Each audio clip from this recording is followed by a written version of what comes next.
बिलासपुर में विधायक राजेश धर्मानी ने की प्रेस कॉन्फ्रेंस। राहुल गांधी को एससी से मिली राहत को लेकर बीजेपी पर कसा तंज। कहा राहुल गांधी से माफी मांगे बीजेपी। हिमाचल में आपदा को लेकर सियासत जारी। कांग्रेस महासचिव महेश्वर चौहान ने बीजेपी पर साधा निशाना। कहा अवसरवाद की राजनीति कर रही बीजेपी। आपदा से शिमला जिले के रोहडू में भी भारी नुकसान। मुख्य संसदीय सचिव मोहनलाल बरकाटा ने दी जानकारी।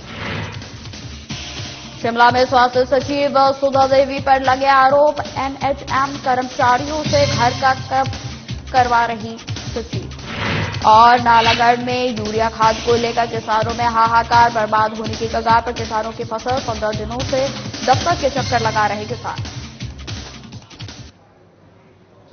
नमस्कार, स्वागत है आप सभी का हिमाचल की खबरों में। मैं आपके साथ निकिता कश्यप। बुलेटिन की शुरुआत करते हैं। खबर बिलासपुर से है, जहां पर घुमारवीं विधायक राजेश धर्मानी ने प्रेस कॉन्फ्रेंस की और इस दौरान उन्होंने कहा कि सर्वोच्च न्यायालय के फैसले से यह साबित हो गया है कि राहुल गांधी पर बीजेपी शीर्ष नेतृत्व द्वारा लगाए गए आरोप बेबुनियाद हैं। वहीं उन्होंने यह भी कहा कि भारत एक लोकतांत्रिक देश है जिसमें सभी को अपनी बात रखने का अधिकार है। बीजेपी ने इस अधिकार को दबाने का कार्य किया गया है और जिसका सर्वोच्च न्यायालय ने कड़ा संज्ञान लिया है। वहीं आपको बता दें कि इसी के साथ विधायक ने कहा कि कांग्रेस पार्टी कानून पर विश्वास रखती है। उन्हें इस बात की पूरी उम्मीद थी कि न्यायालय द्वारा राहुल गांधी को न्याय मिलेगा और लोगों का भी न्यायपालिका के ऊपर भरोसा बढ़ेगा। अब बीजेपी के शीर्ष नेतृत्व को राहुल गांधी से माफी मांगनी चाहिए।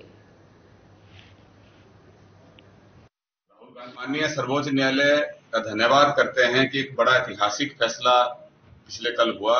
इसमें राहुल गांधी जी के प्रति जो एक षड्यंत्र रचा गया था उसमें उनको बरी किया गया और इससे न सिर्फ हमारा न्यायालय के प्रति मान सम्मान आस्था बढ़ी है, बल्कि हर हिंदुस्तानी के लिए जो संविधान ने हमें फ्रीडम ऑफ एक्सप्रेशन का जो फंडामेंटल हमें अधिकार दे रखा है, उस पे भी जो चोट सरकार ने पहुंचाई थी उसका भी संरक्षण हुआ है। और मैं भारतीय जनता पार्टी के शीर्ष नेताओं ने यह षड्यंत्र रचा था। सर्वोच्च न्यायालय ने उनके षड्यंत्र को बेनकाब किया है। हिमाचल में आई आपदा को लेकर सियासत चरम पर है। बीजेपी जहां कांग्रेस सरकार पर आपदा राहत राशि बांटने पर सवाल खड़े कर रही है, तो वहीं कांग्रेस के महासचिव महेश्वर चौहान ने पलटवार किया है और बीजेपी पर ही अवसरवाद की राजनीति करने का आरोप लगाया गया है। उन्होंने कहा कि आपदा की घड़ी में भी प्रदेश बीजेपी अवसरवाद की राजनीति से बाज नहीं आ रही है। आलम यह है कि जनता को गुमराह करने के लिए बीजेपी नेता सरकार पर तथ्यहीन आरोप लगा रहे हैं। उन्होंने कहा कि हिमाचल में बारिश से बड़े पैमाने पर नुकसान हुआ है। ऐसे में सरकार और प्रशासन पूरी मुस्तैदी से राहत व पुनर्वास कार्य में जुटा हुआ है। जहां जहां जिनके घरों को नुकसान हुआ है उनको राहत राशि प्रदान की जा रही है, जबकि बीजेपी के नेता आरोप लगा रहे हैं कि प्रभावितों को राहत राशि देने के में भी भाई भतीजावाद हो रहा है। आज हिमाचल प्रदेश के अंदर बड़ा दुर्भाग्यपूर्ण है कि भारतीय जनता पार्टी जो है लोगों को गुमराह करने में लगी हुई है। पिछले कल भी भारतीय जनता पार्टी ने कहा कि भाई भतीजावाद जो है राहत राशि को प्रदान करने में किया जा रहा है। कांग्रेस की नजर में राहत उनको दी जा रही है जो प्रभावित है। प्रभावितों की कोई विचारधारा नहीं है, वो प्रभावित है, उसको राशि मिलनी है, उसको राहत मिलनी है। और हमारी नजर में हर प्रभावित जो है वो एक समान है। और इस तरह का बेबुनियाद आरोप लगाना ये भाजपा की परिपाटी बन चुकी है। और मैं आपको याद करा दूं कि इनको थोड़ा पीछे ले जाता हूं। इससे पहले भी जब भारतीय जनता पार्टी की सरकार थी तो बहुत बड़े पैमाने पे ओलावृष्टि हुई थी और लोगों के पेड़ तो पेड़, नेटों के साथ पेड़ तोड़ दिए गए थे और पूरा इलाका कहराता रहा। तब हिमाचल प्रदेश के बागवानी मंत्री कहां थे? भारतीय जनता पार्टी को यह भी बताना चाहिए कि उस वक्त आपके बागवानी मंत्री कहां थे। आज हमारे तो 3-3, 4-4 मंत्री लगातार दौरे कर रहे हैं और प्रशासन को दुरुस्त कर रहे हैं। हिमाचल प्रदेश में आई जुलाई के महीने में आई बाढ़ से करोड़ों रुपए की संपत्ति नष्ट हो गई। ऐसे में केंद्र सरकार के द्वारा भी 400 करोड़ रुपए की आर्थिक मदद प्रदेश को जारी की गई है। इसके अलावा केंद्रीय मंत्री नितिन गडकरी ने प्रदेश सरकार को भी आश्वासन दिया है कि आगामी समय में भी केंद्र सरकार प्रदेश की हर संभव मदद करेगी। लेकिन केंद्रीय मंत्री के दौरे के दौरान मंडी संसदीय क्षेत्र के सांसद प्रतिभा सिंह का नदारद रहना कुछ और ही कहता है। आपको बता दें कि ढालपुर में पत्रकारों को संबोधित करते करते हुए प्रदेश बीजेपी कार्य समिति के सदस्य ब्रिगेडियर खुशहाल ठाकुर ने कहा कि केंद्रीय मंत्री के दौरे के दौरान भी सांसद प्रतिभा सिंह को मौजूद रहना चाहिए था और जिला कुल्लू में जो आपदा आई है उसके बारे में भी केंद्र सरकार के साथ चर्चा करनी चाहिए थी, लेकिन सांसद प्रतिभा सिंह ना तो दौरे के दौरान मौजूद रही और ना ही वे केंद्र सरकार के सामने अभी तक राहत के विषय में कोई चर्चा कर पाई हैं। कि 400 करोड़ का एक राहत पैकेज उन्होंने हिमाचल के लोगों को दिया है और साथ में ये भी आश्वासन दिया है कि अगर और भी जरूरत पड़ेगी तो हर प्रकार से प्रदेश सरकार के साथ बिना राजनीति के भेदभाव के साथ हमेशा खड़े रहेंगे। लेकिन दुर्भाग्य की बात है कि जबकि गडकरी जी केंद्र में पार्लियामेंट का सेशन चला हुआ था उसको छोड़कर यहां पर आए, लेकिन इस मौके पर हमारी माननीय सांसद प्रतिभा जी नहीं दिखी। अच्छा होता वो भी साथ होती और लोगों की जो मुसीबतें हैं, संकट हैं, उसके बारे में केंद्रीय मंत्री जी को बताती और बाद में उसका फॉलोअप केंद्र में करती। मानसून के इस सीजन में हिमाचल प्रदेश को बारिश की वजह से भारी नुकसान हुआ है। शिमला जिले के रोहडू विधानसभा क्षेत्र में भी बारिश की वजह से भारी नुकसान हुआ है, जिसको लेकर मुख्य संसदीय सचिव मोहनलाल ब्राक्टा का कहना है कि उनके विधानसभा का कोई भी ऐसा इलाका नहीं है जहां नुकसान ना हुआ हो।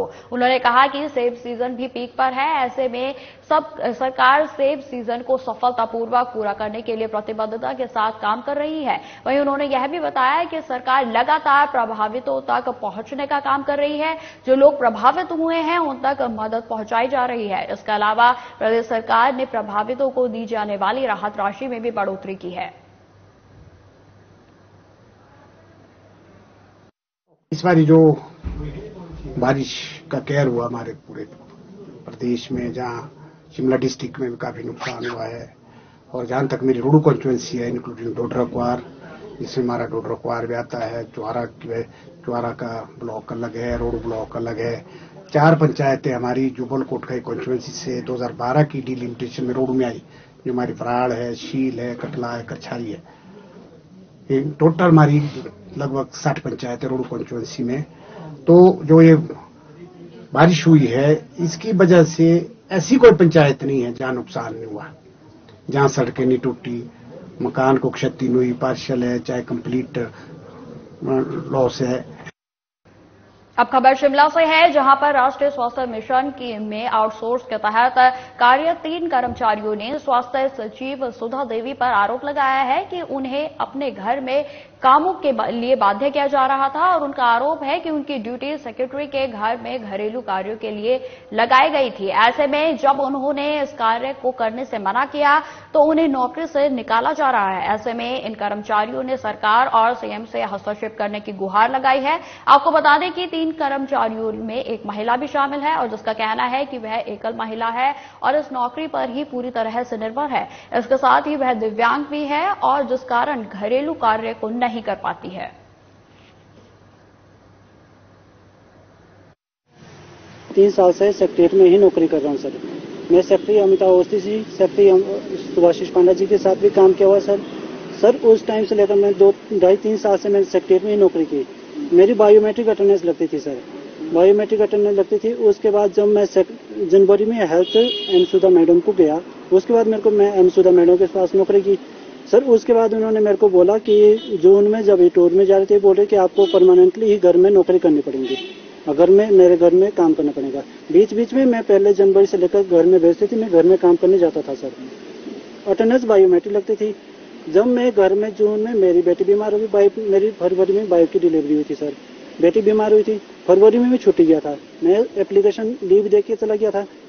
अब पीए साहब बोले कि इन्होंने बिना इंटीमेशन करके छुट्टी चले गए थे। हमारे को ये दिक्कत है सर कि मैडम ने हमारे को ये बोल दिया है डायरेक्ट कि आप कहीं और नौकरी देख लो। रीजन ये है कि हम उनका मतलब घर के लिए इनकार कर रहे हैं। सर मेरी फैमिली प्रॉब्लम है, घर में मेरे बुजुर्ग है, उनको हार्ट के पेशेंट है, उनको बच्चे हैं मेरे को उनको घर जाके खुद दवाई देनी पड़ती है उनको। और मैडम ने ये बोल दिया है कि आप कहीं और अपने लिए नौकरी देखिए। तो सर हम बस यही चाहते हैं, हम सीएम साहब से भी मिले उन्होंने भी ये कहा कि ठीक है, हम करते हैं, इस बारे में बात करते हैं। मैं हैंडीकैप्ड हूँ। मैंने मैम से ये कहा कि मैं जो भी काम कर सकती हूँ एक हाथ से मैं जरूर करूंगी, पर थोड़ा हमारा टाइम ठीक करे।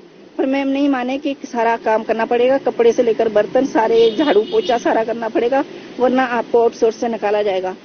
फिर 17 जून को मैम ने हमारी बात नहीं सुनी, यहाँ घर से ऊपर बुलाया और फिर हमारे को लंच टाइम में यहाँ से नीचे भेज दिया NHM को। अब हमारे को नौकरी से निकालने के ऑर्डर दिए गए हैं। क्यों दिए ऑर्डर? क्योंकि हमने घर के काम के लिए मना की थी, क्योंकि घर का काम मैं हैंडीकैप्ड हूँ, मैं कर नहीं सकती। और टाइमिंग की भी सर ऐसा है कि मैं 35 किलोमीटर दूर से आती हूँ। मैं चमैना पंचायत की रहने वाली हूँ, वहाँ से 12 किलोमीटर नीचे से आती हूँ, तो मैं सुबह 8 बजे और शाम को 8 बजे तक नहीं कर सकती सर।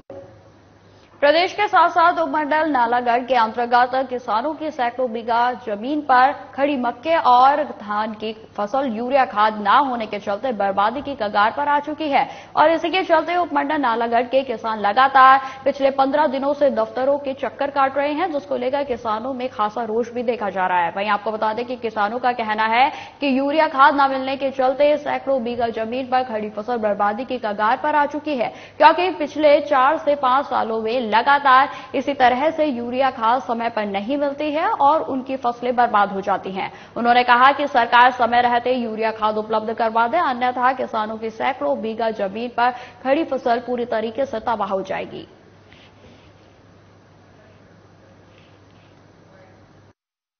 तो पूरी डिमांड दी हुई है यूरिया की। हमने इस महीने भी 13-14 हजार के करीब बोरी दी हुई है यूरिया। पिछले मंथ भी हमने 13,000 बोरी की डिमांड दी थी, जिससे हमें 2700 बोरी मात्र यूरिया की मिली।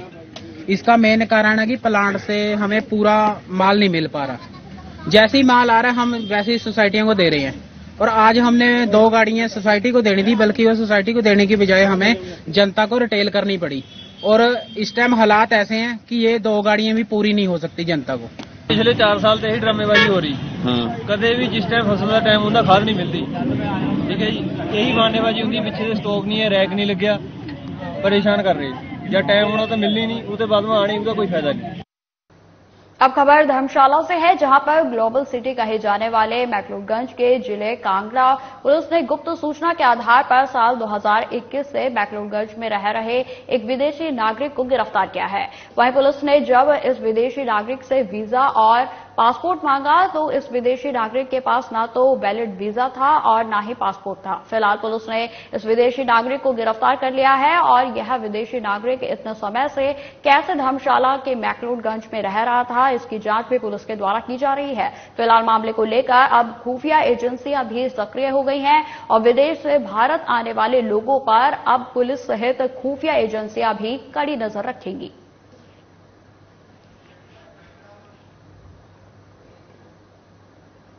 फिलहाल इस बुलेटिन में इतना ही। खबरों की और भी जानकारी के लिए बने रहे हमारे साथ। नमस्कार।